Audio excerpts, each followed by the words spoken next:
With the 203rd pick in the 2024 NFL Draft, the Minnesota Vikings select Will Reichert, kicker, Alabama. Let's go, baby.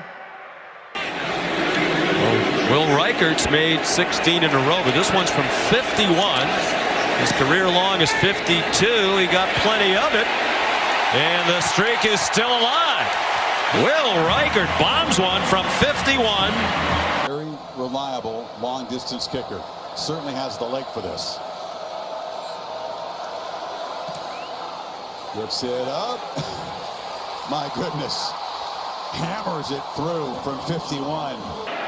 Reichert is on for the 48-yard field goal attempt from the far hash. It's a good snap, good hole. Kick is on its way, and it is good.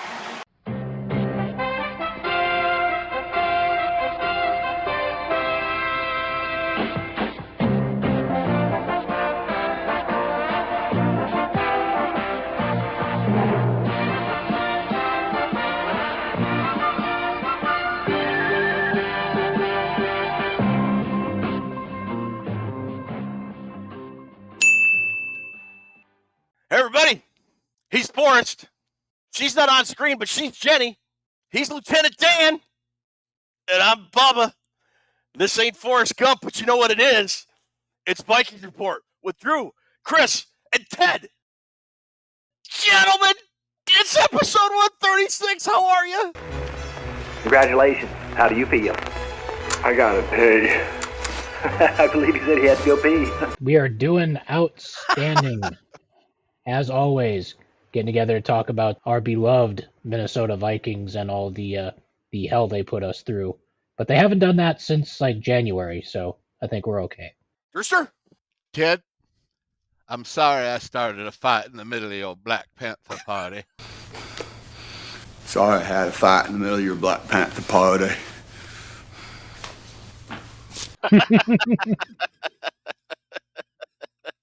We were over there in Vietnam, and we kept looking for some guy named Charlie.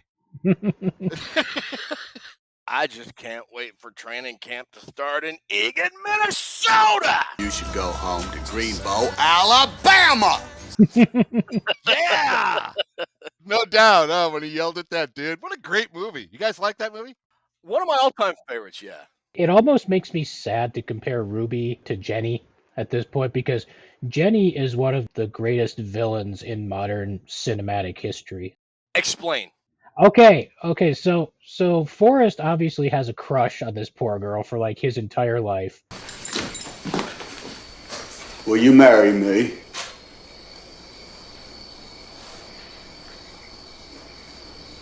I'd make a good husband, Jenny. She completely disappears on him, and she just shows up again one day. Hey, couldn't help but notice that you're rich now. Yeah, so I'm back. Here I am. And then he tells her that he loves her and he wants to spend the rest of his life with her, and they get close again and whatever, and then she takes off, and a couple years later, oh, by the way, you notice there's a small child over there that belongs to you. His name's Forrest. Like me. I named him after his daddy. He got a daddy named Forrest too? You're his daddy, Forrest. And it just she shows up when it's convenient. I mean, it's just terrible. It's a great movie, but God, she's just an awful person as far as movie characters are concerned. I'm not a smart man, but I know what love is. So we're done. She shut down Forrest Gump, told him the truth, and now we can just go on with our lives, right? No! She then comes into this virgin's room and takes his precious flower, knowing that he will obsess on this the rest of his life. Terrible. She's a hoe. Mm-hmm. She is. I mean, Toots is not. But we had to use Jenny character because, she's the most prominent female character in the movie. Yeah. But yeah, she's a hoe. She uses Forrest and then gives him an anchor kid and then dies of AIDS and leaves him with the kid. I have some kind of virus, and the doctors don't know what it is, and there isn't anything they can do about it. Mm-hmm. She's a supervillain. Which is tough because I really like Robin Wright. She's one of my favorites. I like she's good. Yeah, she's really good. But man, that all she needs is like a lair and like a cat to like have on her lap that she could pet, and she would be a supervillain.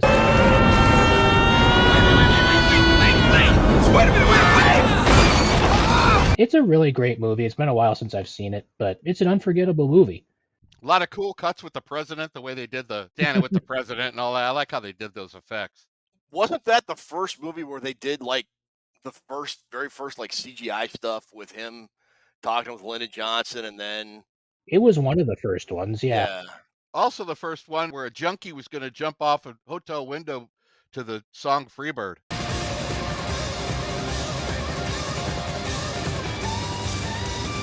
That was never had happened before. I'm listening to the solo as it's because it's right in the middle of the solo when she's doing it. I'm going, no one would ever jump during the middle of Freebird. Come on. And I think it was probably the first time someone who was probably academically ineligible to attend the University of Alabama somehow managed to attend. I actually don't think that would have been the first time. He must be the stupidest son of a bitch alive, but he sure is fast.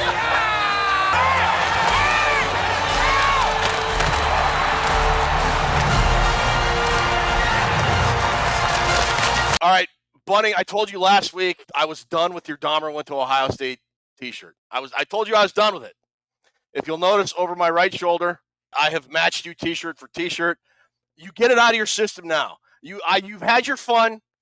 You have the 50th ranked recruiting class in college football, if not 55th.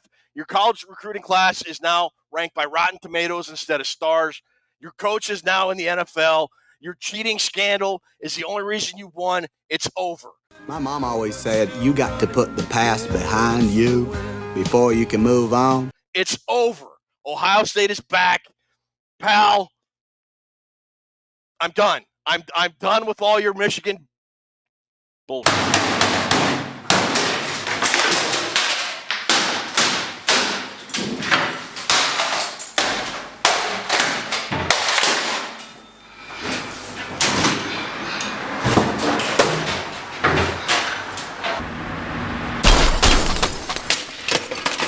Mama always says, stupid is, stupid does.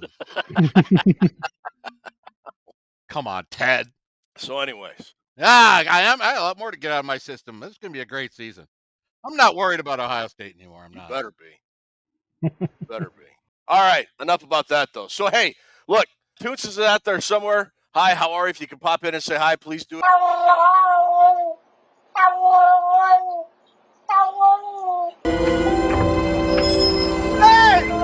Before we get going, got a couple things we got to take care of.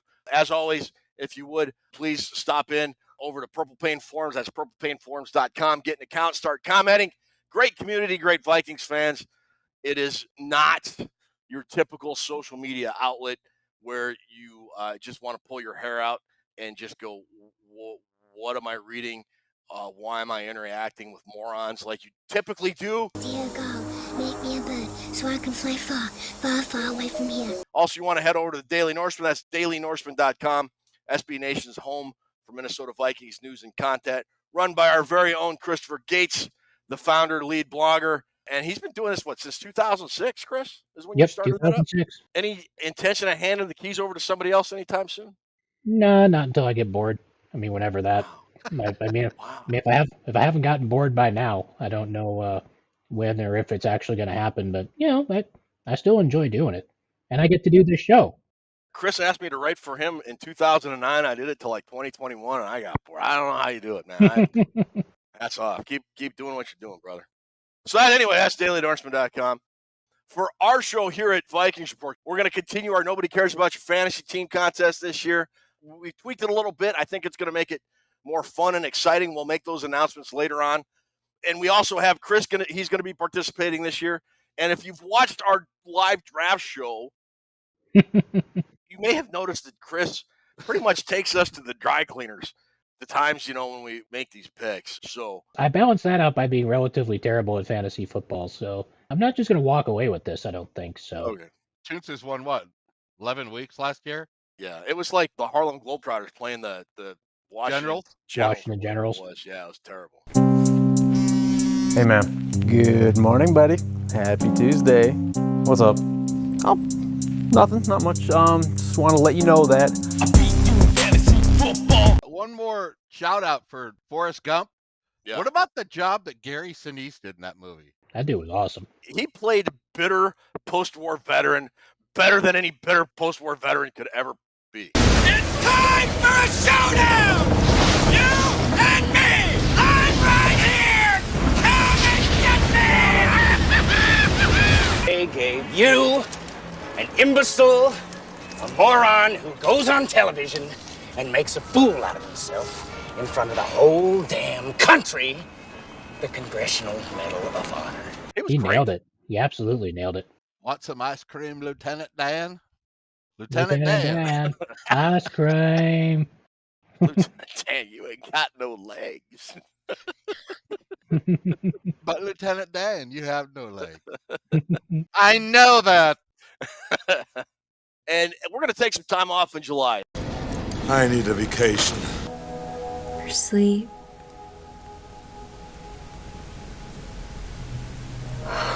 Maybe you need this. What are you gonna do with that? This. And this. Quite frankly, we want to. We don't have any corporate sponsors that we have to answer to. So we're going to. And you can't make us do a show if we don't want to. So we're going to take some time off in July. If there's something breaking or significant that happens, we may pop on and do a live show. Probably towards the end of when training camp starts, we'll probably do a live show. If we've got a live show coming up, we'll make some announcements on social media. Just wanted you guys to know that. And that's all I have to say about that. Training camp is what, the 27th? We'll be back around then sometime. Yeah, Something like somewhere that, around yeah. then. But for tonight, we got a big show. We got some Vikings news we're going to cover. We got our draft profile here. The Viking, the 6th-round pick out of the University of Alabama. Roll Tide. Sweet home Alabama. Personally, I think Alabama's going to suck now that Nick Saban's gone, but that's just me. We're 6 foot under already. We're dead and buried and gone. Gone.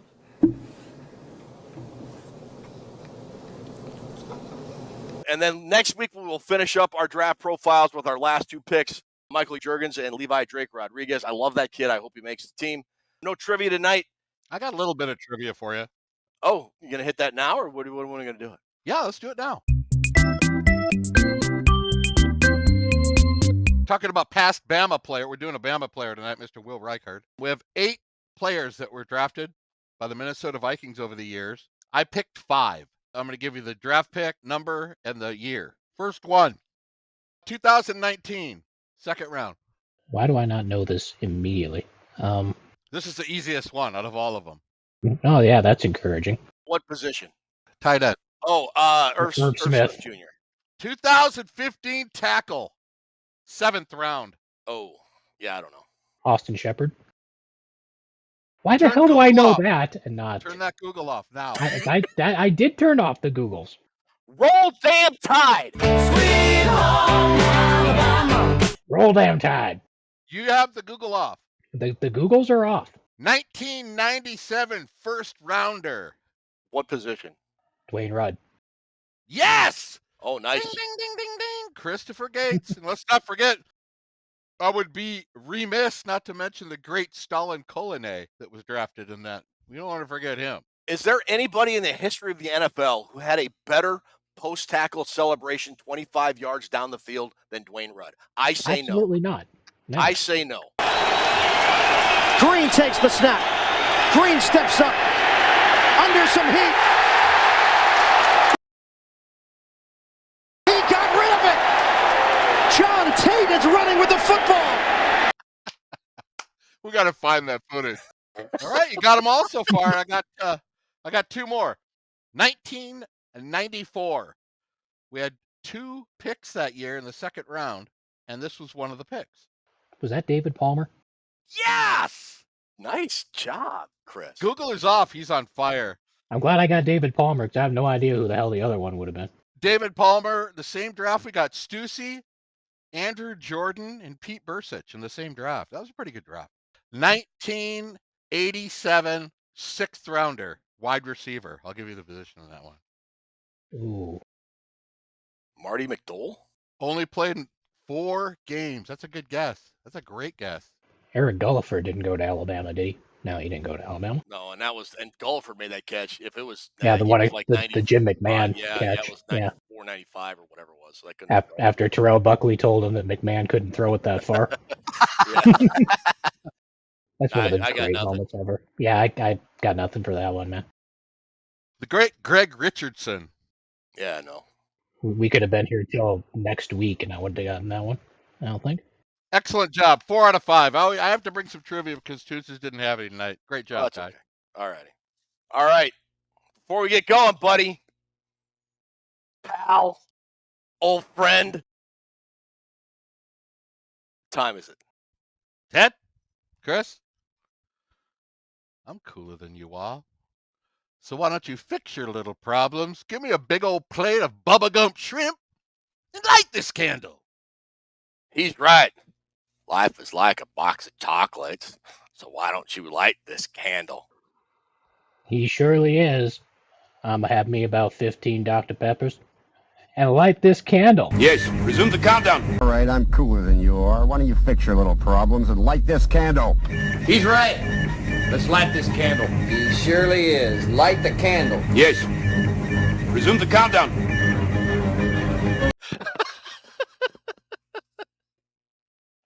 Yay! All right. What about when Lieutenant Dan looked at Bubba and said, "What the hell's wrong with your lip?"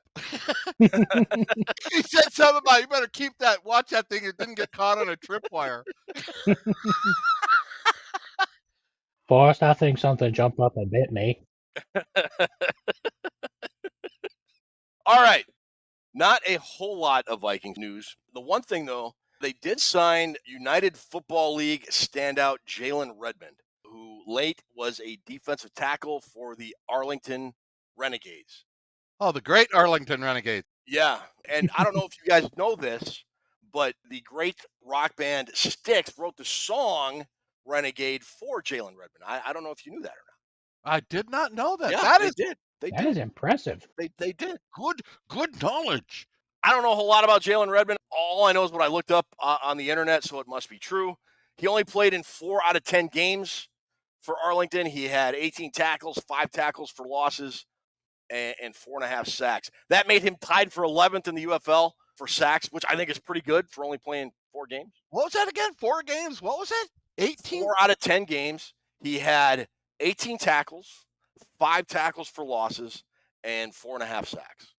Fat numbers right there. I don't care what level you're playing at. That's some pretty solid production right there. Yeah. Yet he went undrafted out of Oklahoma. He was signed and released by the Carolina Panthers in 2023 and couldn't make their football team. And so that, I don't know, that's kind of like, I don't want to say a red flag for me, but they were not very good. He's 6'2", 295, and, Drew, you have talked about this a lot. If you want to run a solid effective 3-4, you've got to have a 6'2", 6'3 guy. If he's going to be 6'2 or 6'3, he's got to weigh 330, 335. He really doesn't fit that under tackle, nose tackle profile. Which is where Oklahoma had him a lot of times. Yeah. What do you think about this signing? I like it because you don't have a lot to lose, and you could talk to draft people right across the board. A lot bigger reward than there is a risk with this guy, I think. Okay. Watch him at the combine. He had the second fastest 40 time of all the defensive tackles. Pretty shocked he didn't go in the 6th or 7th round. Problem with him, he doesn't have much of a pass rush technique. He has basically one rush. It's a bull rush. That's all he's got. And that worked out really good at Oklahoma. When you're playing against that competition, it's different than the NFL.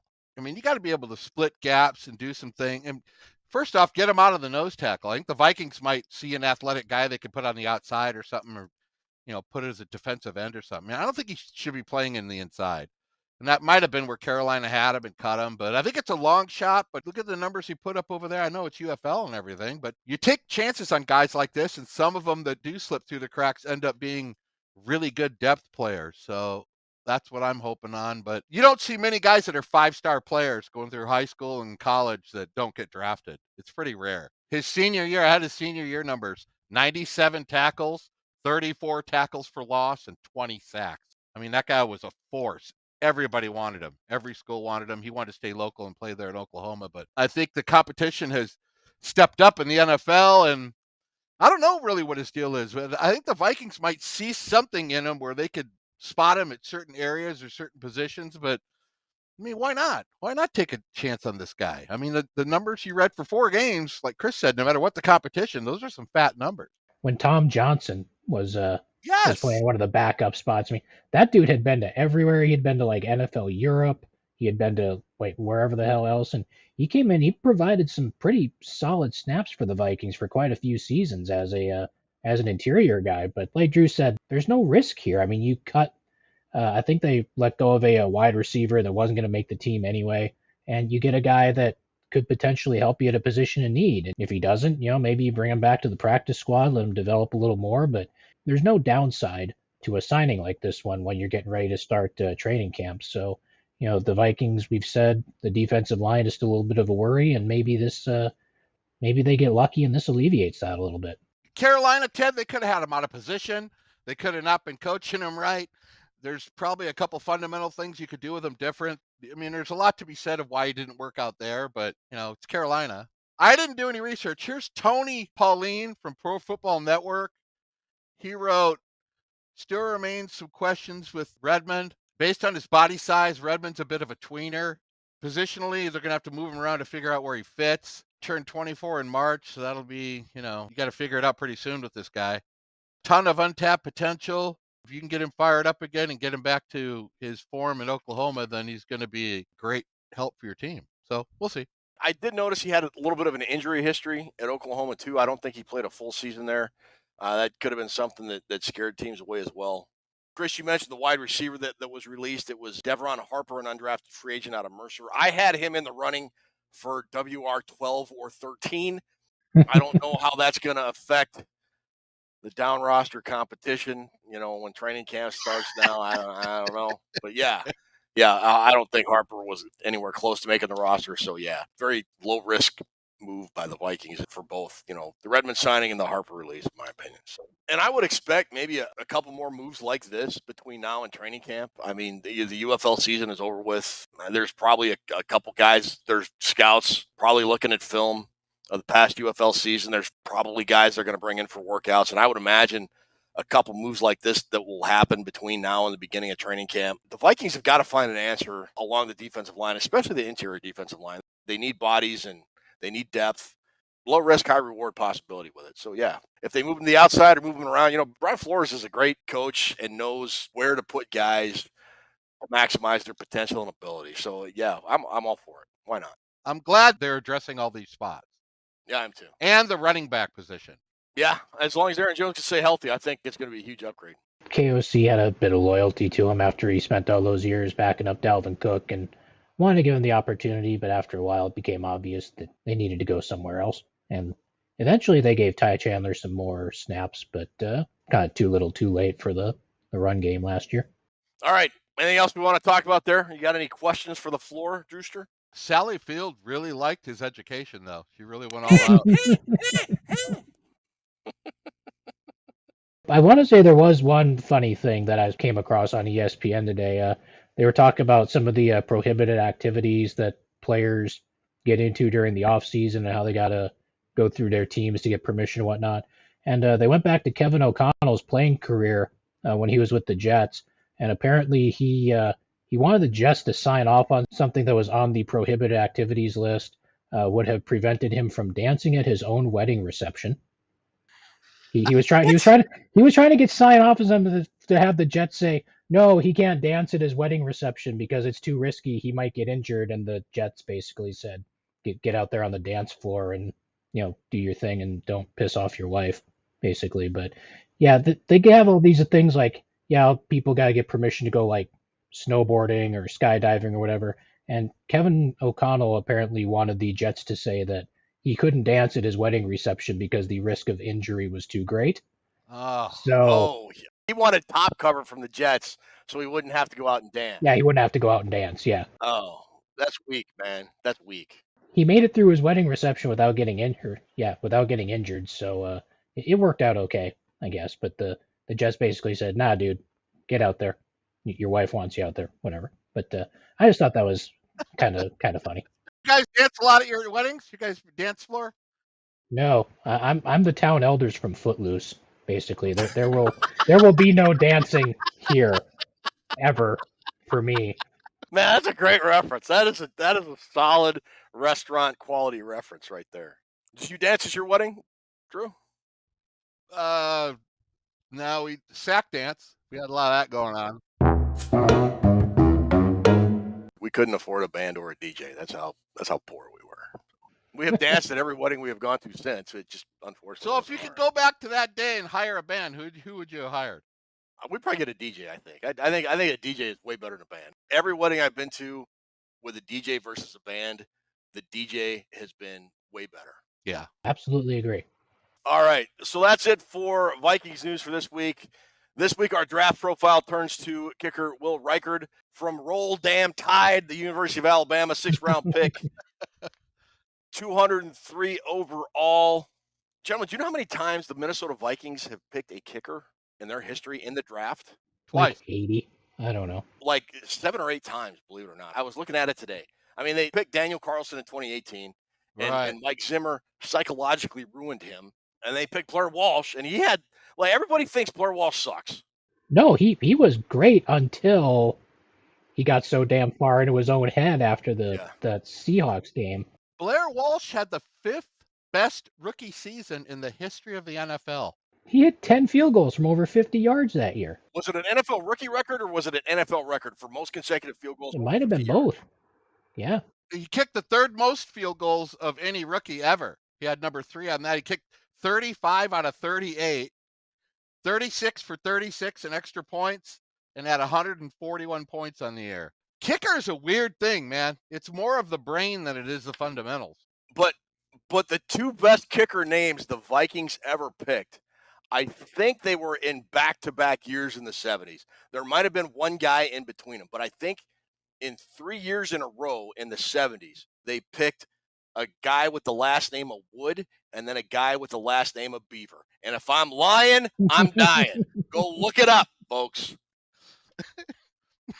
Yeah. Wow. I'm not kidding. I thought we were doing trivia tonight, and I was looking up kicker information. And then some dude with like the most Scandinavian name ever. I've got the draft pick database here. Yeah, they were back-to-back years. 1977, Dan Beaver from the University of Illinois. And the year after that, 1978, Mike Wood from Southeast Missouri State. Thank you. Also not the Cossacks, but here nor there. But yes, they have drafted 6 kickers in their history. There you go. And this year, Will Reichard.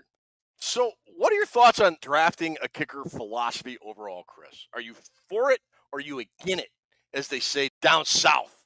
Against it.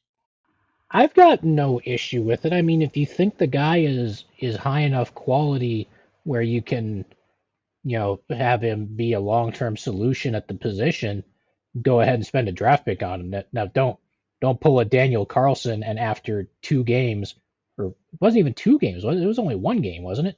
I think it was 1 game. That was the first game of the year. Yeah, they opened against the Packers that year. That was the opener. And run him out of town on a rail because that's just a wasted pick. I mean, give the dude more than 1 game because, now Daniel Carlson is one of the best kickers in the National Football League, but of course he's doing it in Las Vegas and not in Minnesota.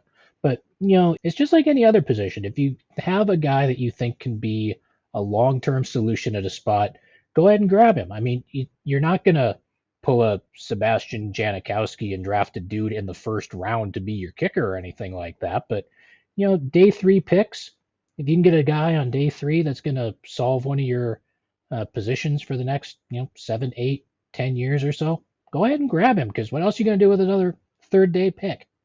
You can plug him in for the next decade, Drew. God. Yeah, baby, yeah. I should have put the trigger warning up there first. My bad. Totally my fault there. That doesn't happen anymore. What are your thoughts of drafting a kicker, Drew? Period at all. You okay with it? I'm usually against it, but this is the best kicker on the planet.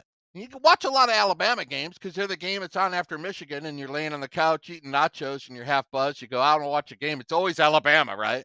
Yeah, they're almost on. They're on almost every week. I seen him kicking a lot of games. I don't remember him missing a field goal. The guy kicks bombs, man. And if you look at the numbers, the highest points in NCAA history with 547.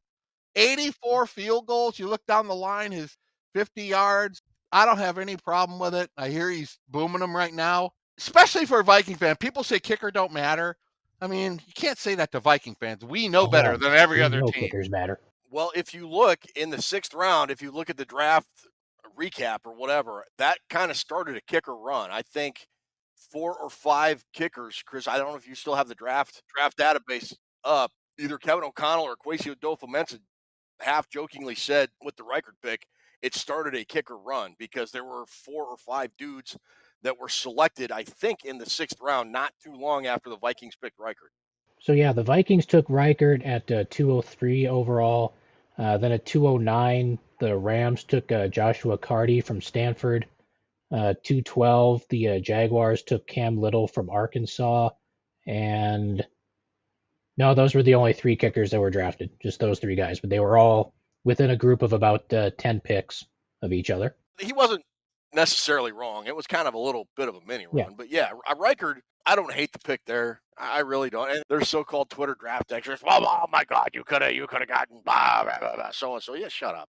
At that point of the draft, I would argue a kicker that you know is going to make your roster is more important to your team than any position. Yeah, like a backup linebacker or backup, something like that. That could be good in 3 years. I mean, because although a kicker does not single-handedly win or lose games, they help determine the outcome of a game by making a game-winning field goal. That 6th-round pick of a linebacker that's now on the practice squad that could be good in 3 years is not going to matter at that point in week 3. But the kicker is. By the time we took, at the point of the draft, like Ted just said, by the time we took him, in my eyes, that was a value compared with the guys that are left on the board. You know, you get all the way to the 6th round, pick what, 205 or something? 203. 203. You're getting towards the tail end of the draft, and then you snag the best kicker in college football. That's a value. Yeah. I think it's a solid pick. I liked it. I was kind of weird when it happened. I wasn't expecting it, but you know, like everything else, you can't run to your computer and do the Tollison and start punching up hatred your first 15 seconds. I wanted to do the research and let it soak in and see what kind of player he was and background and all that. And I think it's a smart pick. And let's face it, part of what we've been talking about here for 2 years, guys, is that gloom. Joseph was part of that gloom. He was part of it. Well, here's a couple of interesting eye-opening stats for me from Will Reichard. And you mentioned the all-time scoring leader and all that, the total points and all that. Reichard made 95% of his kicks from 40 yards and under throughout his Alabama career, consistently. That's consistency. He made more than 70% of his field goals from 50 yards or more in his career at Alabama. Impressive. That's impressive. The only high-pressure kick, I think, I saw that he missed was against Tennessee, and that lost the game. I think that was last year. When you look at all the high-pressure games Alabama has been in since he's been there, this is a kid that understands high-pressure moments. He understands the big moment, and he understands what you need to do to get ready psychologically that I don't think a lot of people understand if you're a kicker. If you're not a kicker, I don't think you understand the pressure that the other 52 dudes on the team are looking at you as the offense is driving down the field to get you in position to win a football game. And I would argue in the NFL with the hash marks closer to the middle of the field that it might be easier for him because in college they're set out, an extra 2 or 3 yards on either side. So, I don't know. Reports from minicamp is he was clearing the crossbars, like above. He was kicking above the top of the crossbar from 55 and 60 yards out. So, the dude's got a leg on him. That's a great point. That's a great point. 2 things about him was you're coming in to kick for Alabama and Nick Saban. Yeah. That is a pressure cooker. There's probably a lot of kids out of high school that said, nah, I got a scholarship, but I'm not going to go there. I'm going to piss that guy off. He can't be a hacker. Do you remember a guy named Chip Lowmiller who used to kick for Minnesota? Yeah, he was a great kicker for Minnesota. He played for Washington for a while. But you remember the height he used to get on his kicks? Not just a normal kick, but high and deep. He used to get some height on those kicks, and that's what Reichard shows. You know, he's got that Tucker kind of solid height on his kicks, and I like that. I think it's going to work out great. Correct me if I'm wrong on this. I may be misremembering this, as Roger Clemens so infamously said in front of Congress at a steroids hearing. But when the Vikings drafted Blair Walsh, didn't he have some kind of accuracy issue? Mike Prefer, who was the special teams coach at the time, said, look, I noticed some kind of hitch in his approach, and I can fix it. And when I do, he's going to be a great kicker. And he was right. And the difference between Blair Walsh and Reichert is that Reichert, I mean, from a technical standpoint, is already pretty good. I mean, he doesn't have any issues in terms of form or kicking the ball as it is. I mean, Walsh was, I would argue, kind of a bit of a project, and Reichert is not. The guy was kicking 38 40-yard field goals in 2012. And you think, well, 40-yard field goal, that's not really a big deal, is it? It is when you're 11 years old. I was kicking 40-yard. When I was 11, I was burning things in my backyard and going to the arcade. I was pulling wings off of flies. I was burning models in my backyard, starting the gazebo on fire and waiting for my ass beaten from Uncle Paulie. I was not kicking 40-yard field goals when I was 11 years old. That's what he was doing. Plus, if you take a look at him, he looks like the lead singer of Spandau Ballet. You know why I know he's going to be a good kicker? How's that? I know that this much is true. Ba, ba, ba, ba, ba. So I know for a fact, look at him. He's been kicking his whole life. So, Ted, yes, Walsh was a project because he had to come in and tweak with him.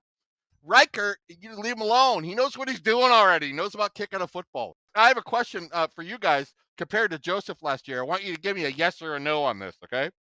Okay. Joseph, 17 to 24, only 80% for a kicker on his field goals. Is he going to be better than 80%? Yeah. Yes. Long for Joseph was 54 yards. Is he going to break that? Yep. Yes. Okay, total points for the season, 109 for Joseph. You give what's-his-name a shot at beating that? Yes. Absolutely. Okay, I'm going to save all these on the board of Savior right here, which I have all of our picks for. The board of Savior. That's what I have, the board of Savior. And then we look back on it and I'll rip on you for getting it wrong or getting it right. I'll tape it up there right now. Another thing to pull for is that because of the number situation, Reichert is wearing number 46. I want to see a kicker out there wearing number 46. I mean, I don't know. The kickers are usually like 1 or 3 or Isn't whatever. that what he wore at Bama? Was he 46? Yeah, I think so. Yeah, I'm pretty sure it was. But I know a few years ago when Ryan Wright was trying to make the team, he was out there with a number in the 60s, and they made him change because the number rules say that the kickers and punters have to be like either between 0 and 49 or 90 and 99, so Wright couldn't keep 68 or whatever it was. But if Reichert makes a team, he can keep 46 if he wants to, because that's one of the numbers that kickers are allowed to have now. So You said Ryan Wright, not Robin Wright, right? She was 69. That was her number. Oh, my God. I would hope Will Reichert goes the way of J.J. McCarthy with Tommy Kramer and Jim McMahon, and he calls Alfred Anderson and gets Alfred Anderson's blessing to wear number 46. That's all I'm saying. if Anderson picks up his feet, he scores a friggin' touchdown. I'm not even sure how many other Vikings have worn number 46. I mean, it's Not a lot. I don't think it's a really popular number. I can't even think of one more person besides Al Anderson. Who else wore 46 besides Alfred Anderson? Let me pull up the old Pro Football Reference here and see what we can find. While you're looking that up, Chris, I have a question for you guys. So there is no kicker competition between then Will Reichert and former all XFL or USFL, whatever he was before they merged, John Parker Romo. You think Reichert's going to beat John Parker Romo out, Chris? You don't draft a guy just so you can cut him. I mean, Reichert's going to make the team. Drew. Agreed. Yeah, I'm with you. I agree. Okay. So because we mentioned it, there have been 6 previous Vikings to wear number 46, from oldest to most recent. The first one was Ursel Mackby. Oh, Mackby was the best player. Yeah, he was a He great was a good player, actually, back in the day. Yeah, he wore from 1965 to 1969. Great player. The aforementioned Alfred Anderson from 84 to 91. Derek Tennell from 92 to 93. John Jarek, 94 to 95. Longtime long snapper Cullen Leffler from 2004 to 2014. And then Miles Dorn from 2021 to 2022. Not Roger Dorn, but Miles Dorn, the cornerback. Third baseman for the Indian. There's those 6 guys, and now Will Reichert will be the 7th Viking to wear number 46. So that will do it for episode 136. Yeah. Folks, thanks so much for joining us. Thanks so much for liking, subscribing, commenting, and being a part of the show. You guys kind of make this show what it is. Thanks so much, Chris, with you joining us. It's been an absolute joy. Can't wait for the regular season to kick off. One thing I forgot to mention at the beginning of the show, we think there's going to be a nationally televised preseason game that we can all kind of tune into. We're talking about maybe doing a live watch party, but more to come on that. But for now, I'll try to do better the next time. Chris, say goodnight to everybody. Drew, take us home. Oh, another one in the books. Had some kicker analysis. Can never go wrong with kicker analysis. Talked a little Forrest Gump, movie I got to sit down and watch again because it's been a while. But, as always, I'm happy to be here with you guys every week. This is always a lot of fun. Even without Toonces, it might be more fun if Toonces was here. Did you see the memo about this? I guess we won't know for sure, but that's okay. I've missed enough shows in my time since I've joined, so I'm probably not the person to be firing that salvo, but it was another good one, and enjoyed being here again. 136, guys. Moving right along here. Great movie. Great to talk football with you guys. Looking forward to next week, going over a couple more draft picks, and that's about all I have for tonight. Say good night, Chris. Good night, Chris. Take that T-shirt down and say good night, Ted. I will not. Good night, Ted. Here it comes.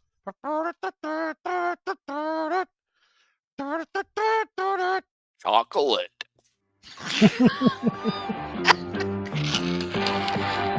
Ice cream. Lieutenant Dan. Ice cream. Jenny, what?